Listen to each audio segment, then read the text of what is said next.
We are the Claires. Welcome. And welcome to this very special Coffee with the Claires. We are so excited to be here today, aren't we? I mean, we're always excited when we do our Coffee with the Claires.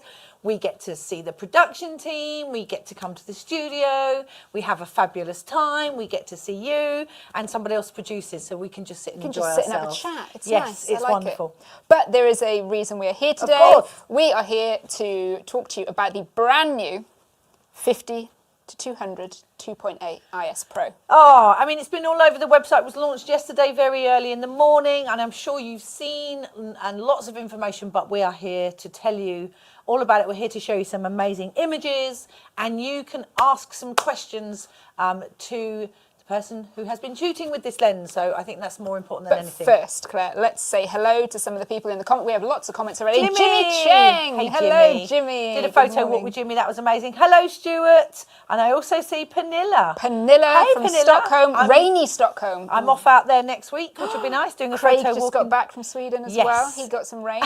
Stuart says I need 250 to 200 lenses. That's another question. Pandora, hello. Thank you for joining us. Have you ordered the brand new lens already? Did you order it as soon as it went online? Let us know in the comments. Hey, Martina's in as hello. well. Hi, Martina. Everyone is joining. It's from so UK nice today. Susie. Hey, Susie. I mean, listen, this lens is such a lot of sort of landmark milestone lens. It's one of the first lenses that is completely OM system. Yes. It's you know, normally a product takes 5 years from sort of manifestation to bringing it to market, and OM system has been 5 years now. Yes, it's our 5th year, and so this is a completely sort of base from OM and right the way through. And what is wonderful about this, it just gives you guys confidence that we're here. We've launched 6 products this year already. It's been a busy year. Very busy year. So keep that in mind. There's lots more to come as well. Absolutely. So before we get into talking about this lens, let's take a little look at the launch video from yesterday.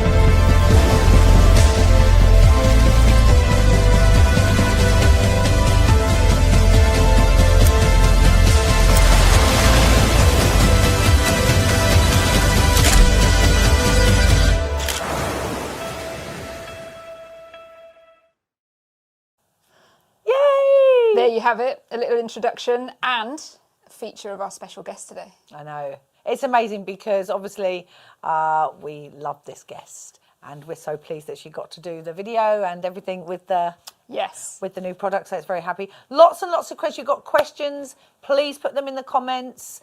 Oh, Pete, we love this. I have the 40 to 150 2.8, which I assume you have, which is now long in the tooth. What reasons do I need to convince the wife that I need it? Let's talk about that. Let's cover that off quickly, because there will be comparisons between the 40 to 150 2.8.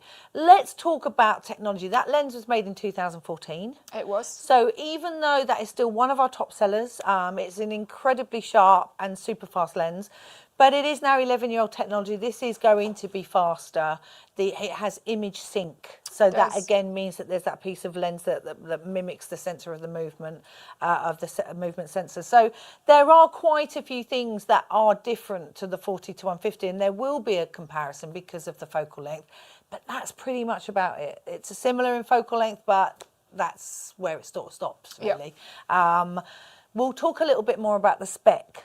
Should we talk about that now? Yes, Claire, tell us about this beautiful lens. Okay. So we put it next to its big brother or big sister, depending on where you're at in the world. And you can see, firstly, it's half the weight. So it's just literally just over 1 kilo in weight. It is paired with the body, 1.6 with the OM1 Mark II. Absolutely, and that includes the battery as well. So super, super light. It's obviously the focal length is 50 to 200 2.8. So what does that mean? I mean, it's 100 to 400 in 35mm sensor turns. There is nothing else on the market like it. If you're talking about other systems in other brands, we're talking about twice the price and twice the weight. It's IP53 because in this weekend, in this weather, why would you not want to shoot when it's completely and utterly weather sealed? In fact, a lot of beautiful pictures with lovely slow rain in the background. It has an incredible 0.73 meter close focusing distance at any focal length. And we tested some of the macro functionality and it is fantastic. So again, it's again, we're talking about that telemacro, which we're very famous for. So you can put teleconverters on it. You can use it in focus stacking. So if you've got bugs and damselflies and dragonflies, it is such an all-rounder. In fact, it's probably the biggest all-rounder lens we have, because you can shoot sports, you can shoot portraits, you can shoot macro, butterflies. I mean, there is so much that this lens covers. Video. Let's talk video. I mean, this is perfect for video again. Dave says, I presume it can replace not just the 40 to 150, but the 100 to 400 too. 2 lenses in one. Absolutely, Dave, you could do that. I mean, it's one of those things where if you're a wildlife or a bird photographer, you might have 2 bodies with 1 on each. That's a really good suggestion. But absolutely, it does depend on what your range are. But it is all about that super fast aperture. It's got brand new motors in there, which are super, super fast. You know, in 11 years, there has been lots of changes and lots of tech updates. 50 frames a second to shoot if you feel the need. It's got a little window on the side to allow you. Claire, let's talk about this. It's your little tickling lens window. No, it's to allow you to put filters on or ND filters or anything like that. So again, I think that's a really lovely opportunity. Stuart asks, is it compatible with Pro Capture? Absolutely. Stuart, there isn't anything that it isn't compatible with on an OM system camera, so you have no problem there. Live ND, GND, all those things. Carol says, how does the lens hood attach? Exactly the same as the previous one. You've got a little black catch there, which you press in and twist, and then the lens hood come off. And obviously, when you store it, you can reverse it. And look how small that is. Tiny. And the one thing that this does that this doesn't do is the collar comes off. Because it's quite small, you can actually use it quite happily without the collar, rather than using it as just a very posh carrying handle. It's a quite expensive carrying handle. You can remove the collar as well while the lens is mounted to the camera. So again, yeah, I mean, lots and lots and lots to talk about. But so have you pre-ordered? Tell us. One lens to rule them all. I love that. I agree. You know, have you pre-ordered? Are you looking to pre-order? You know, is this going to replace your 40 to 150? Are you going to keep them together? The big question is though, Claire, is it going to replace my favourite lens, the 25 1.2? Only you can tell us that, Claire. I'll shoot with it a bit more. Hi from sunny Staffordshire. Ordered my 50 to 200 F2.8 yesterday. Fantastic, Paula. Yeah, it's a very exciting lens. And as I said, this is from us as OMSystem. Yeah. This is us taking that, you know, taking that next step, you know, into the future. And as I said, to have 6 products launched in a year. Busy. We have been busy, but it also shows our commitment to bringing you brand new products, to bringing you innovation and to bringing you the latest tech that we can. I love that Susie says, you know, I'm just waiting for this lens to join my collection. We spoke about Susie, didn't we, before? When we knew this lens was coming, we knew, Susie, this was going to be in your bag. Yes, definitely. Exactly. So what else are we going to talk about? I mean, there are a few buttons on the side. If you are familiar with the 150 to 400, you will know that it has a focus limiter that are sort of preset. But again, if you're shooting with OM, OM1, EM1s, you can make your own focus limiter up in the camera itself. So these are just a guide. You've got the option, you can turn the beep on and off. That can be quite annoying. The little preset beep, especially if you're in wildlife, you can go from autofocus to manual focus here. But the one thing I really love about this lens, it doesn't get any bigger. Like the 40 to 150, the internal zooming means you never get any dip. If you're trying to sort of find a subject, you never get a dip in weight balance, and I think that's gorgeous as well. So yes, very exciting. Oh, very exciting. Fantastic. So you will get 7 stops of image stabilization with the OM1 Mark II. very important to know, because obviously the longer the focal length, the less image stabilization you get. But with this, you are maintaining 7 steps. It's huge. Absolutely huge. It's fantastic and great for video as well. That is a superb feature for video. It really is. As I said, there's lots and lots of bits out there. Obviously, lots of ambassadors and people have gone out and done. Jimmy's done a great one on YouTube. If you go and head over to that, that's a great one. But it is an all-rounder. It really can do everything. Fantastic. Well, we've spoken about spec. We've answered some questions. Yes. Let's crack on with the reason we're here. The wonderful and gorgeous Tesney Ward.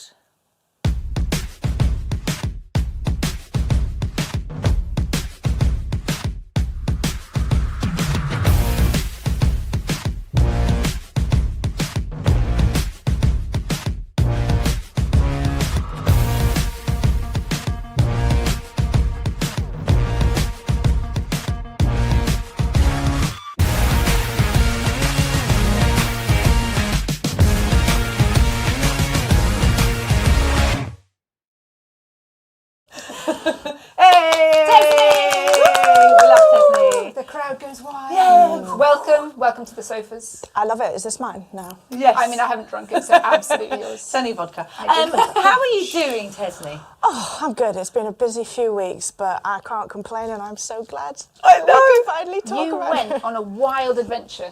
Yes. You went. Where did you go? Yes. I went to Canada. Yeah. It was a crazy week. I remember when I got the call, and I literally, like a schoolgirl child, I just lost it. I have no idea. It's just like, we're really glad. Obviously, you got chosen to sort of partake in the launch of the lens, because the poster girl for the lens. I not really like that idea, but we knew you'd do some amazing things with it for sure. So the week in Canada, there was just a lot of filming and various bits and bobs, and I managed to break my knee, which was lots. I didn't literally break my knee, but it was absolutely amazing. And then getting to shoot with it as well was just. So I'm assuming when you get your sample, because what happens is you get a sample and then it goes around you don't get much time to shoot with it when you're on these promo stuff, because you're filming and doing all the stuff. I bet you can't wait to actually get one in your bag full time, right? Yes, yeah. I think we got a couple of hours to be able to shoot properly, but the vast majority was, no, we need to move to the new location, go run down a beach barefoot, go climb up this, go do this. Love the video. Worth it, very worth it. So you barely get, if you're walking from one location to the other and you see something, you can photograph it, but otherwise you don't. Yeah. You don't really get time to do it properly. Yeah, we can't. We're sort of similar. We can't wait to actually go out and physically use it when there's nothing going on, because then you can just get the best shot. So again, we can't wait to see where you go with this lens. So shall we have a look at a picture? Well, first of all, if you've got any questions for Tesney, stick them in the comments. She is ready to answer them. Tesney, do you want to tell us your first thoughts on the lens? Yeah. When you open the box and you were like, oh, what did you think? That's all you need. Because obviously you use the big white, the 150 to 400 a lot. Mm-hmm. So will you then be putting one on each body? What's the sort of, Absolutely. I mean, usually my setup was this on my primary camera, and then I had the 40-150 2.8 on the second camera, and I still love that lens. Yeah. It's a beautiful lens. But this is going to sadly take its place. So there's going to be my 40-150 on the market soon that is scrammed to pieces and has no paint left. Don't buy any of Tesney's kits. I treat it well enough, so the first time I saw it was when we got to Canada, and pretty jet lagged, and then I was literally like, show me, I want to see it. It's so light. It's obviously it's a little bit heavier than the 40-150, but you've got the extra 50 mil of focal length. It's just. I thought you might have one on each body. I'm going to hold one baby in each arm now. So I absolutely love it, and mine is in the post. It's coming, and I can actually shoot with it properly, and I can't wait. Good, excellent. We're very excited about that. Right, let's jump into taking a look at some of Tesney's. You haven't seen any of these yet. No, you know me. I always like to see what they're. I like to be like, ooh, because I haven't got a very good poker face. So if it's not very good, I'll be like, okay, let's go. Puffins! Hey! What a great timing for it to coincide with puffins because. So where in Canada did you go?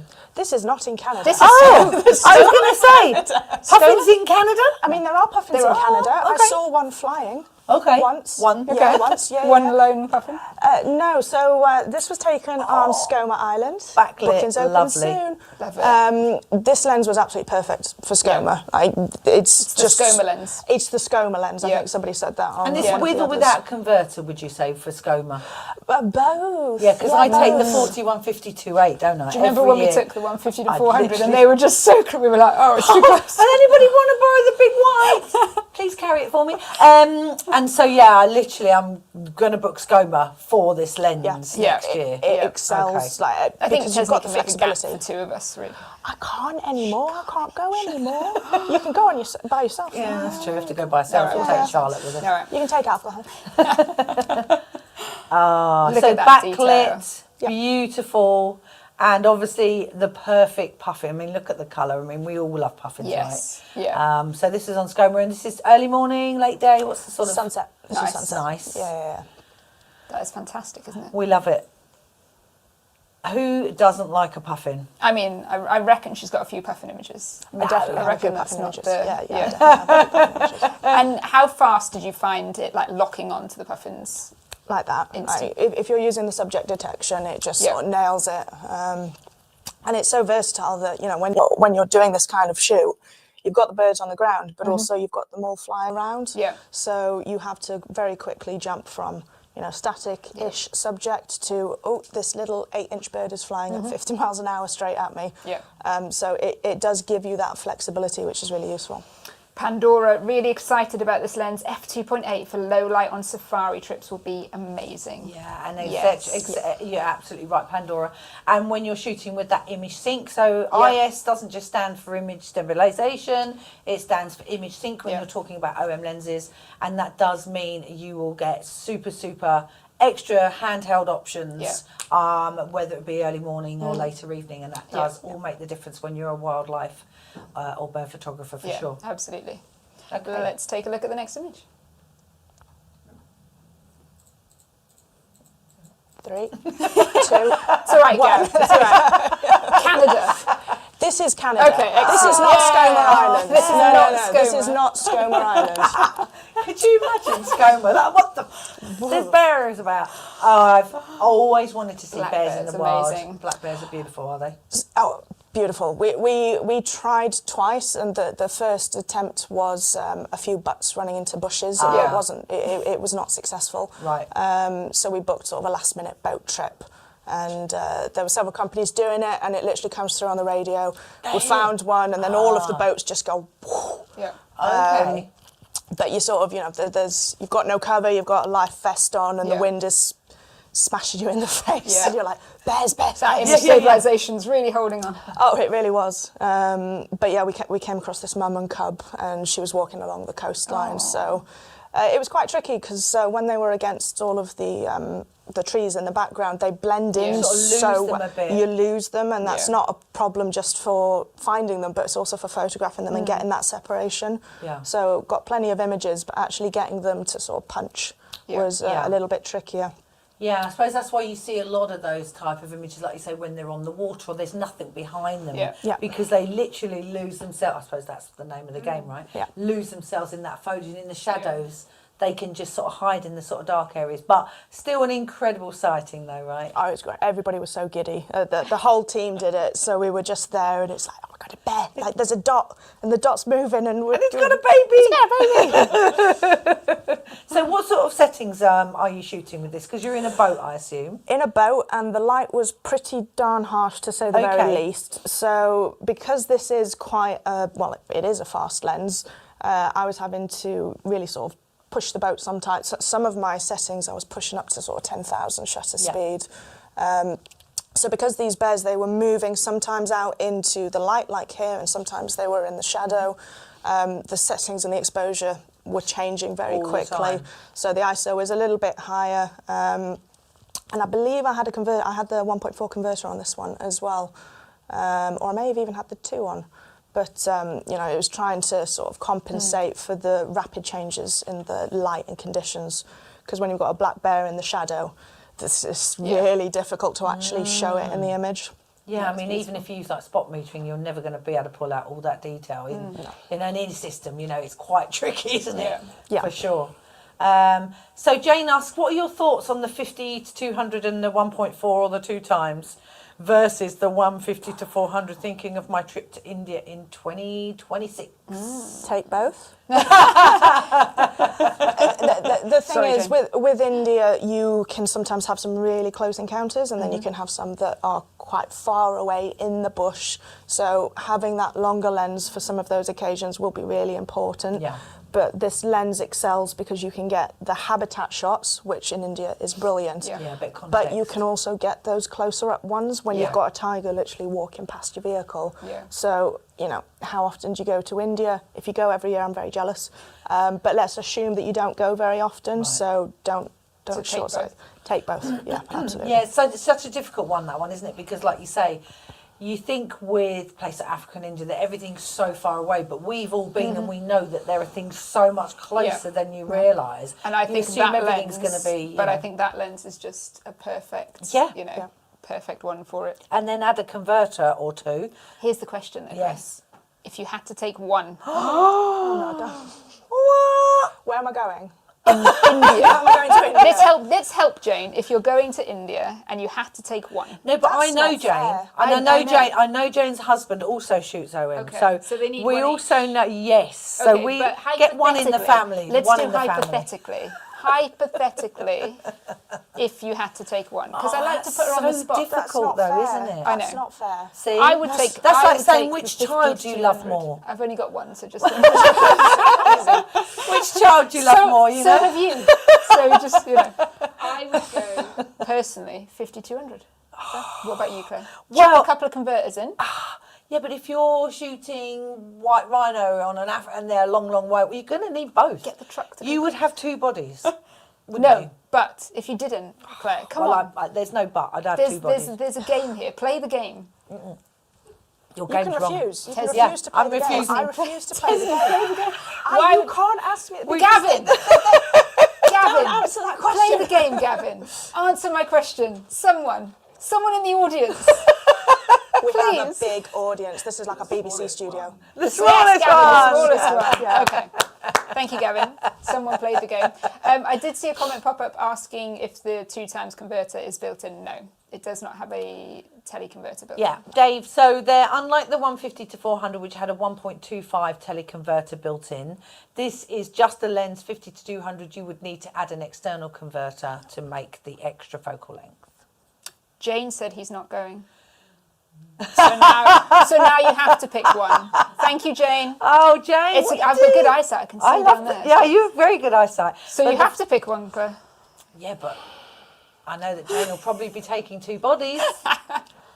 So the big white on one and the little white on the other. The thing with India as well is it's really dusty, so you don't want to be taking lenses on and off. And it's similar on some safaris Very as good, well. very So, good. but I'm going to be a good girl and play the game, and I'm going to take the small lens. Oh, There there you she go. goes. Yeah, Thank you, There you Jane. go. Well done. Claire, you playing the game? Yeah, I'll take the small one. Right, let's take a look at another picture. Oh, wonderful. Oh, beautiful. We'll take Well done, Emily. Emily, yes. We'll take the 50 to 200 and invite a friend to carry my one. That is a good option, Emily. I like that. I'll be your friend. I'm coming with you, Jane. Let's go. Chris, weight limit on a lot of airlines is going to go to 7 kilo hand luggage. So just the 50 to 200 plus 2 times and use the internal 2 times on top if necessary. Okay, Chris, that's a good. Again, if you think that with the OM1 Mark II is 1.6 kilos, Yeah. and you've got a 7 kilo, that's more than enough for your Yep. bits and pieces. 5.5, Your 4.5, 5 kilos for stuff, which is more than enough. So yeah, Just snap your pockets. gluten-free snacks for Claire. Tell us about this picture. So the thing that I love most about this kind of focal length is it does give you the opportunity to get those up close stuff if you're in places like Skoma or if you're on safari. But often with wildlife photography, especially when you're starting out, you are so tempted to fill the frame. Yep. You fill the frame, fill the frame, there, fill the done frame. that, yeah. Been there, done that. Still there sometimes. Yeah, You know, yeah. I love a Forget portrait. myself. I do. Yeah. But showing animals in context of the surroundings Yes. can sometimes be so important as well. So the fact that you've got the flexibility to be able to do both. So these oyster catchers, we saw quite a few, and they were always as far away as physically possible, making an absolute racket and sort of torturing me. But on this coastline, it was just so dramatic and beautiful that I was lucky they flew over some of that, stereotypical Canadian coastline. Lovely. And showing them in context. Whereas if this just completely filled the frame, it's just two oyster catchers against a plain background. So metering's more difficult. Like you say, it doesn't really show much, does it? I mean, in context, they look really nice. It shows landscape, and I agree. It also shows that you can utilise this lens for landscapes. Yeah. Yes, it's absolutely. a fantastic, versatile lens for it. Yeah. Definitely, without a doubt. We love it. Okay, next picture, please. Oh, beautiful. So gannets are great birds to photograph, whether they're on the ground or they're flying. They soar really nicely, so they're not too tricky. The wingspan is about 2 meters. Wow. So they are a pretty big bird. Birds, yeah. And they are... You should do gannets. We can do I'll gannets. take you. I'll take you. But they're such wonderful birds to photograph in flight. They're relatively easy, apart from the fact that there's often lots of them flying. So and if you've got a bird in the background, it can kind of distract away. Right. So I went one evening and got stung by a wasp. That was marvellous. And I was just trying to photograph them as they were coming up. Doing it for the love of it. You've got to. Apparently, people say you've got to suffer for your art. Yes, and you did. Yeah, I did that for this day. shot, which is beautiful. I mean, you can get a lot of these within an hour, but I'm really picky about the position of the wings. So I like it to look really nicely shaped. I like to have that tail out because they use it to slow down just before they're landing. So being able to use the higher frame rates as well means that you can really pick this shot. This is where the wings and the feet and the tail and everything are just how I want it. And luckily on this one, there were no birds in the background. Are you using like 20 frames a second? I mean, I know you prefer the slightly lower frames because we added in the 12 and 16 with the new OM1 Mark II, because lots of ambassadors said we don't need 50. We sort of know what we're doing. How do you sort of shoot? What's your frame rate? The thing is, with something like this, they don't flap enough to justify a really fast frame rate, and you're going to fill your card so quickly and having to go through them. So it does depend on the bird. If the bird is pretty fast, for example, a puffin, and you have quite a slow frame rate, every single shot of that puffin in flight could have exactly the same wing position.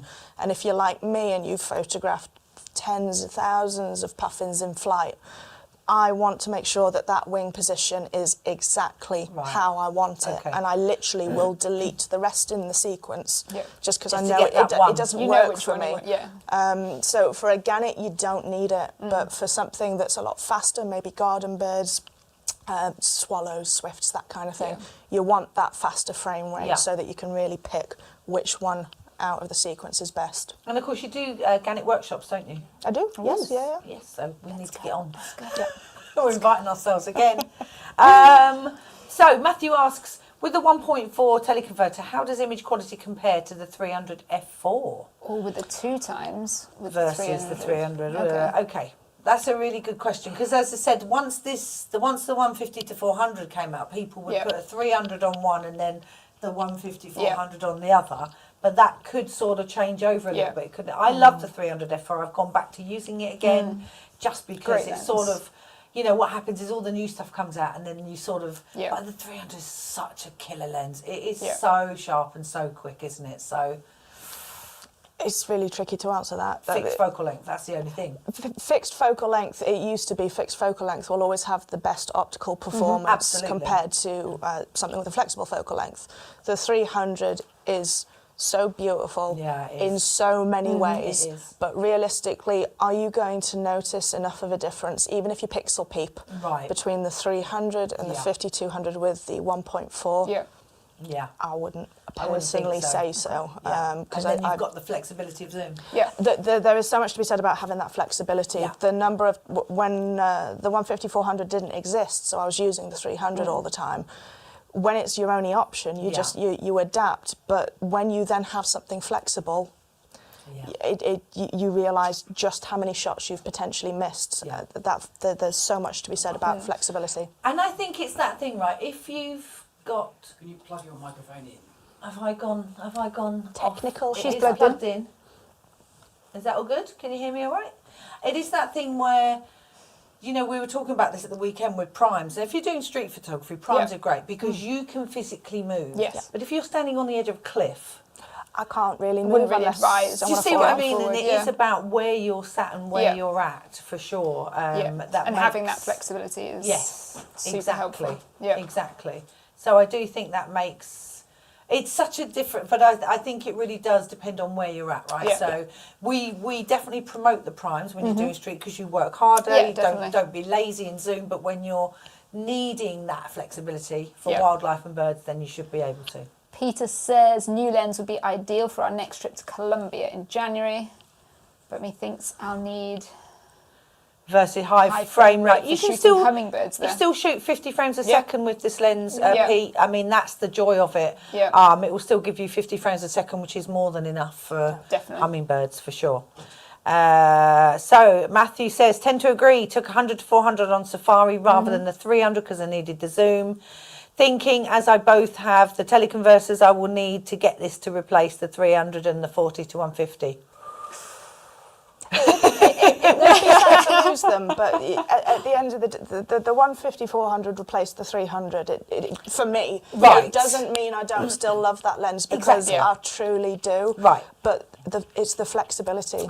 So my stepdad Martin, he uses the 300 because he's always at a distance where what he's photographing is in a, and so he has a little hide, and so that's perfect for him. But like you say, you know, there are times when you can't move, or if you're out and about, you're on a cliff and you're like, well, I can't go any further. So I think it's horses. What you need is one of everything. Yeah, that's what you need. That's a great answer. Let's have a look at the next image.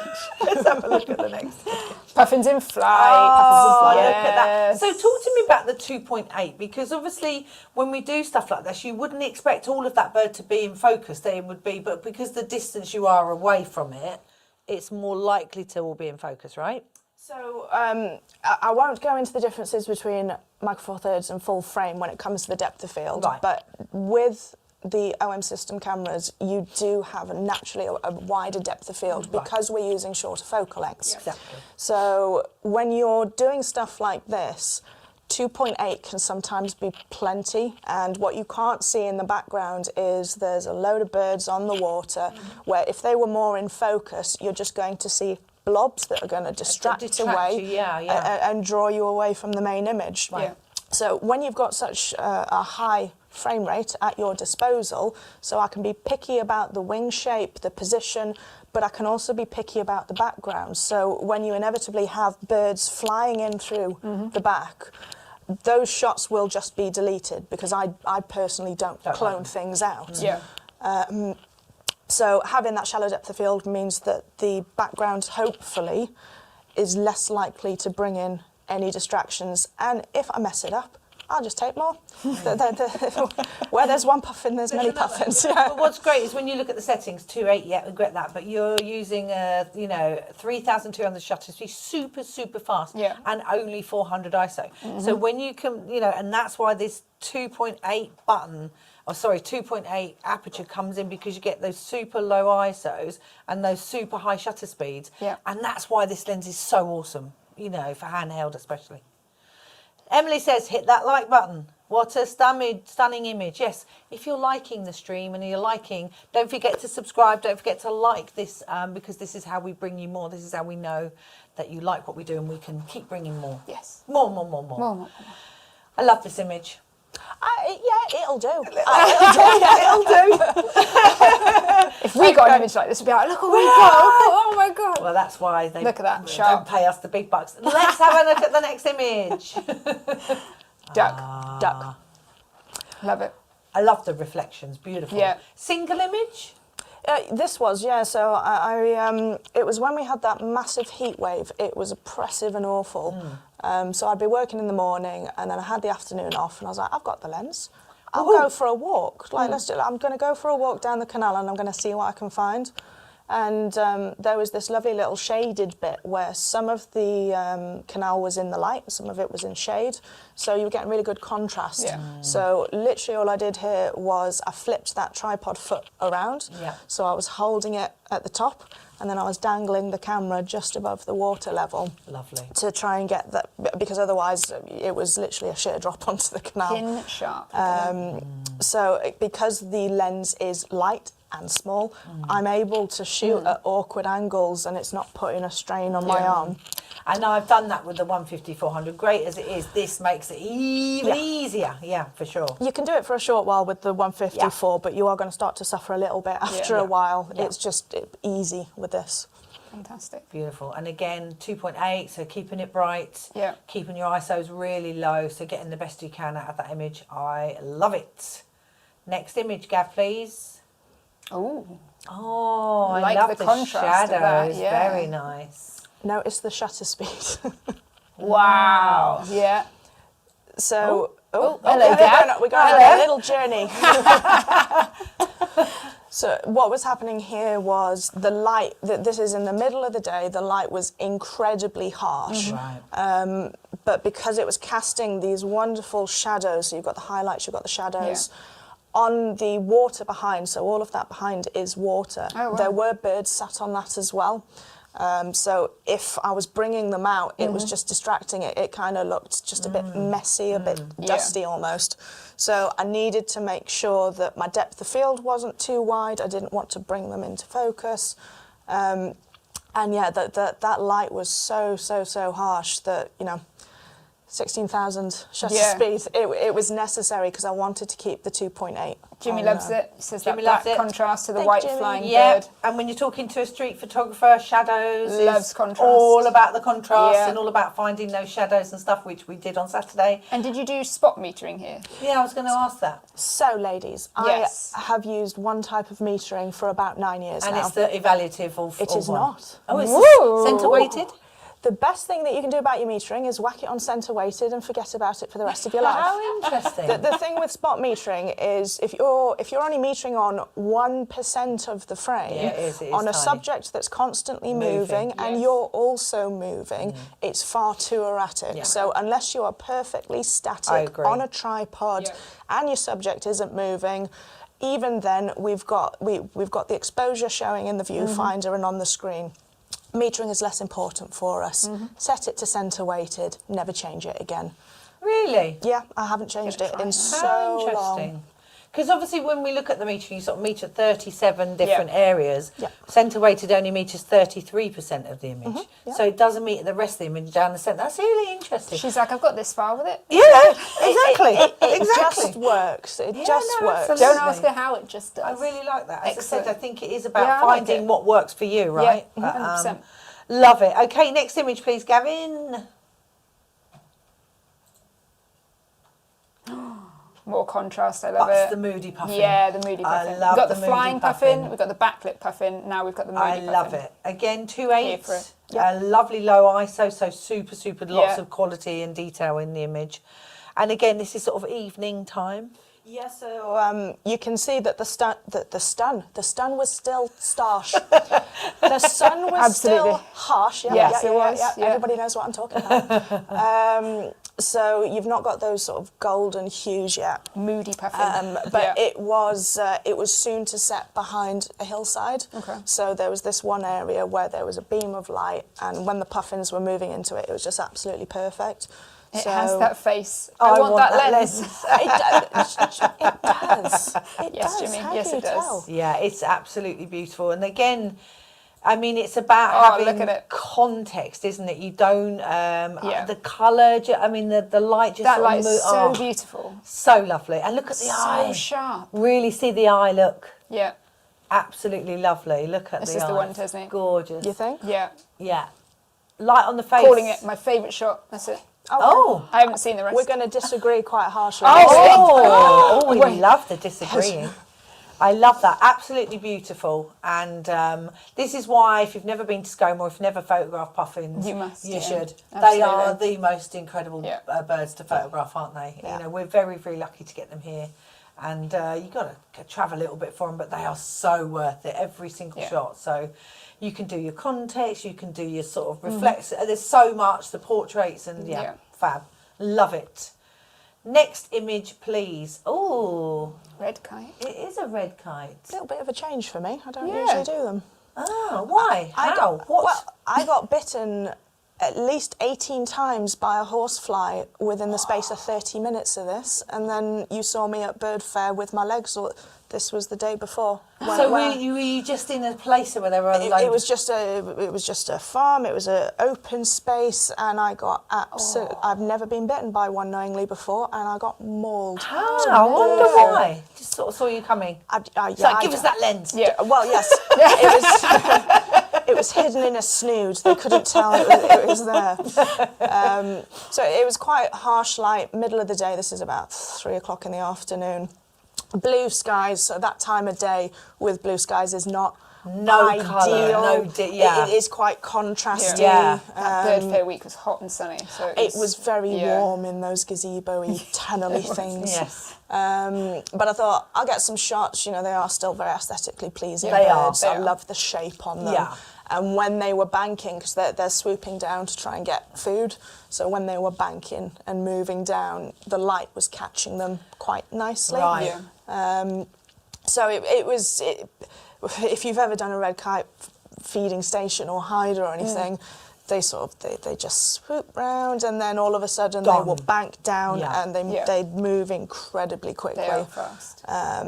And you're right about photographing against the blue sky, because sometimes they're always in such silhouette, aren't they, that sort of trying to get them in the light to get the right shot. You just got to follow them round and round and round, but you've certainly done a great job there. And I love red kites. Everybody's talking about red kites because there's so many of them now. Used to be quite limited numbers, but really important question from Pete Evans. When is delivery starting in the UK? Soon. Claire and I had a disagreement about this. We did have a disagreement. I said... She said... I said October 6th. And I said 3rd week in September. Somewhere between there. How's that sound? Sure. Sure. Let's say the 3rd of October. Panilla, are you still on? Panilla's still there. If Panilla will be able knows, to tell us she when can, they're shipping in Europe. It's part of the brand team, the event team. But it's not long. That's the point. Is we're not going to make you wait Very forever. soon. There's lots of stock coming in. So you make sure you get your pre-orders in. It is quite important, but it's going to be very exciting. Yep. Yeah. Soon. I think soon is good. 3rd of October. If you get it before, it's a bonus, right? Yeah, I mean, that's how I look at it. Yeah. You know, say 3rd of this October. puffin looks a bit like, hey, like a little bit like, hey. what's going on? Well, this? Got that new lens? But also, the yellow behind. Yes, I is do. this sort of like that brackeny, bushy? That's a cliff. Oh. That's it. So this was a sunset, and the light had actually left this part of the cliff, but it was still illuminating the cliff. So you can get just completely different colours and light when your subject isn't in the light, but your background is. So again, I was holding the camera right down at the ground, and I was just trying to get some cute little portraits because they are such characters. Ah, I love it. Look, hello. Look at them and eyes. he's looking straight at you. He's looking so. What you got? What's that? She's got that new embargoed lens. Oh, Here we Carol, go. Carol. OM Shop says mid-October, others end September, and others say the October 6th of October. You said 3rd, didn't you? You said 3rd. No, I did not. She did. Did she It's say- recorded. Right. Earlier when we were discussing this, I said 6th. You've thrown me off because we're live. Anyway, moving In on. the next couple of months, Soon. you will have it. Yeah, if we say the 6th, and Let's go anything with 6th. before is a bonus, right? Yeah. Okay, Michael says, on safari, early in the morning or evening, it will be perfect. Midday, add the teleconverter as needed. Perfect. Good idea, Michael. But as I said, I think even because you've got 2.8, you're literally only dropping a stop when you shoot with the 1.4. You can do this in pretty low light. if I was still able to work at the old Badger set that I worked at, my 40, it's a sad story. But no, let's not go down that road. No sadness today. Happy. The 40 to 150 2.8 was my absolute go-to lens. It was absolutely perfect. So having that extra little bit of reach, I can already envision. In your little mind. Yeah, some of those shots that I may have otherwise been able to get. Yeah, but for sure. I'll find a new set eventually. Yeah. Okay, so we've got one more image to go. Let's take a look. It's gone so quickly. I know, it's flown. Three. Drum roll, please. 1. Oh, what is that? Look at that. Is that a something crust? Does anybody on the feed know what this is? Oh, because that I bird. have completely forgotten the name of it. No. This was in British Columbia in Canada. Gold crest? Charlotte's It's like a gold. It is like a gold crest. I'm going to go for the lesser spotted yellow Mohican. I'm going for lesser spotted yellow Mohican. Let's just go with that. Yeah. Firecrest. I we're don't trusting think it's a Peter firecrest. Oh. I don't think it's a Pete. firecrest. We're going No, straight in it had a with different accepting the name. first answer, you see. Firecrest is the Someone best else we has said have. Firecrest. Oh, yes. And it looks like a Where was British this shot? So this was in Canada, so Okay. it does Any look like a Canadians on? firecrest, but I was told by Emily? a guide that it was Next not. trying to impress me. Oh, the guide says not. Look at me trying to impress looks my- like- me trying to impress my wife. Jimmy's wife. Emily, you still online? She's Canadian. Emily, can you Help. tell us what bird Emily, this is? Help, please. Tell us. Okay, guys, we're going to go with Firecrest for now, unless everybody Canadian argues with you. firecrest. A Canadian Canadian Firecrest. firecrest. Well, Claire and I got to take pictures of bearded tree creepers, didn't? Ooh. Bearded tits. Bearded tits. I was going to say, what is a bearded tree creeper? just made that one up. She made it. What is this? Is it a kinglet? King. Oh, Crowned kinglet. A golden crown. Thank you, Susie Crow. thank you. Yay! I knew it wasn't a firecrest. I not knew a it had a firecrest. long name, and I knew I couldn't remember it. Okay, well done, guys. You We'll win go a with that prize. one. I am a shameful prize? photographer. I absolutely love that, and you know what? I love the shadow in the background as well. Yeah. There's still a little bit of detail there. You know, as I said, we got to use it for macro. We got to shoot with ladybirds Birdie in the tits. dew, and They were doing the little splits on the reeds, beard- weren't they? yeah, they were like this, and You know where they do going the all the little way. splits? Amazing. Yeah, that's great. That's great. Yeah. Live reenactment. Oh God, there you go. According to Google Everybody's Images. on it. Everyone's Well on done, it. Thank you, everyone. everyone, for helping us. Thank you. But he was flitting around in a very dark area, and I was using the converter with this. I'm pretty sure this was the 2x converter. Yeah.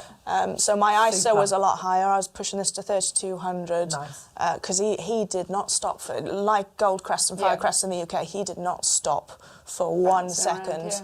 Around, But even with that high ISO, I was still able to get some really nice detail. Fantastic. And he was just a little, I love him, he's just a little Oh, character. so gorgeous, Cute. aren't they? It's cute. A bright little yellow Mohican he's got there. It's absolutely gorgeous. Absolutely gorgeous. Well, Tesney, thank you. Yeah. You've been amazing. Fantastic. As always, really good to see you. Always good to see And you. I'm sure everyone here is really pleased to see because it's been ages since we've been able to chat on the sofas together. It's been at I least like a it year. when we do it in person. Yes. It's much better. Yes, Rather than exactly. having things in your ears and trying to, Yes, exactly. So, guys, thank you for joining us. We've got a little bit to tell you. A little bit to tell A you. little bit of housework to Just do. a little bit. There are lots and lots and lots of live events in local languages going on all day today. Yep. If yesterday the States and Australia went live, but there's lots of on the OM System events page, but also in-person events. Yes, you've got in-store days happening all around the country, in every country. So head on over to the events page. They are all on there, and you'll be able to come and get your hands on this new lens. And this weekend, Claire That's me. will have this lens at... Yes. Where are we going? So this weekend, I was going to say, while Gavin's scrolling there, if you when you're on the events page, you can just go English or Czech, Filter it. and you can filter out all the other stuff if Perfect. you don't want to have to sort of scroll through everything. But this weekend, if you really want to see the lens, I'm just down the road at the All Things Fungi Festival. It's our first time attending. So it's everything Glamping. macro. We'll come back to the macro bit in a minute. But it is going to be a great festival. It's sort of Friday, Saturday and Sunday. Sunday's family day. Friday and Saturday is, there's going to be some great speakers. Barry Webb, who is Close-Up Photographer of the Year, is going to be speaking. Lots of crazy mycologists. If you want to learn about mycology and fungi, let's head over to the All Things Fungi Festival and you'll get to see the lens.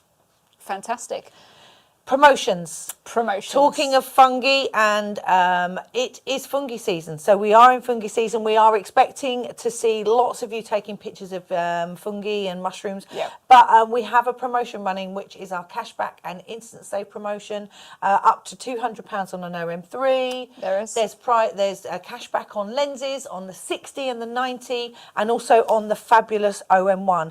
Check out the promotions page. Now, you've got something exciting to tell, haven't you? We are very excited. We've probably told everyone already, but we are very excited. We relaunched the UK Instagram this week. Looking over there, that camera. So head on over and follow us. Claire will be doing stories on the weekend from the All Things Fungi Festival. It's OMSYSTEM.Cameras.uk on Instagram. And we'll be doing lots of takeovers. We'll be talking about local events and everything, so you'll be able to keep up with what's happening in the UK. Yeah, and we're very excited to do that because it was always it was fun, wasn't it? It was, yeah. It was always fun. So to do the Insta takeovers and things like that. But it means we can promote a bit more locally as well and talk about promotions and show all your images. So wonderful from that. Have we done all the notifications? Just tick, tick, tick, tick, tick. Yes. If you are mailing, thanks guys. Now Len, if you really like the sessions, if you enjoy, please subscribe to the YouTube channel. Subscribe, share, do it all. Hashtag OMSystem.Cameras on all platforms so that the guys here can pick you up. And if you're getting a really great photo, maybe even share it as well. So there'll be lots of stuff. You'll be seeing ambassador interviews, and you can't take that. That's mine.